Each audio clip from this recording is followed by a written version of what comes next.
Now, Psalm 142, let me just read it to you and then we'll examine it together. David says, I cry aloud to the Lord. I lift my voice to the Lord for mercy. I pour out my complaint before him. Before him I tell all my trouble. When my spirit grows faint within me, it is you who know my way. In the path where I walk, men have hidden a snare for me. I look to my right and see no one is concerned for me. I have no refuge. No one cares for my life. Isn't that sad? You ever been in that place where you felt, do you know what? No one cares really about my situation. This is the psalmist. He's in that desperate place. Look what he does in verse 5. I cry to you, O Lord. I say, you are my refuge, my portion in the land of the living. Listen to my cry, for I am in desperate need. Rescue me from those who pursue me, for they are too strong for me. Set me free from my prison, that I may praise your name. Then the righteous will gather about me because of your goodness to me. You know, some weeks ago, I was preaching up in the north of England, and I was staying in a very comfortable home, and they gave me a nice, comfortable room. But the age I'm getting to, I rarely sleep right through the night. Most nights. Does anyone else have a problem with that? I usually wake up once or twice, and I woke up and I just couldn't get back to sleep. And I put the light on and looked at the bookshelf, and on the book there was an autobiography of George Foreman, the heavyweight champion of the world.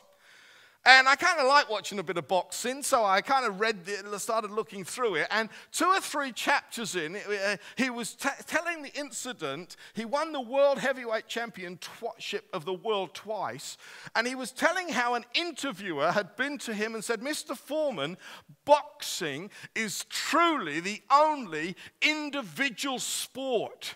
It's just you and your opponent. You get in the ring, no one else is allowed. You stand there and it's who's standing up at the end of the belt, like the fight.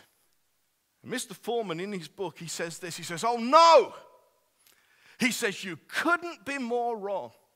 He says, I'm only as good as and he says this, and I'm a preacher, so it spoke to me. He said this. He said, I'm only as good as the 3 people in my corner.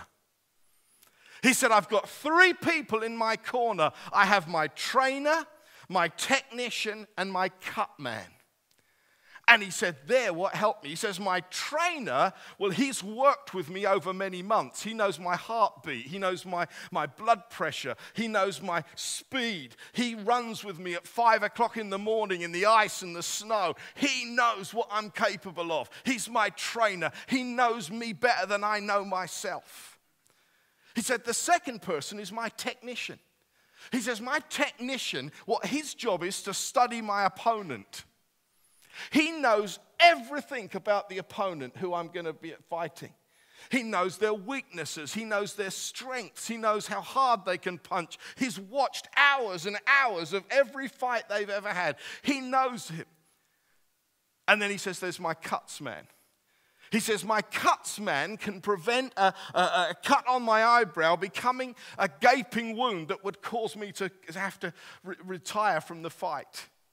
And he said, it's these 3 people that have made me a world-class champion. Now, I love that. Take a moment to think, is there anybody that does anything of significance truly on their own? No.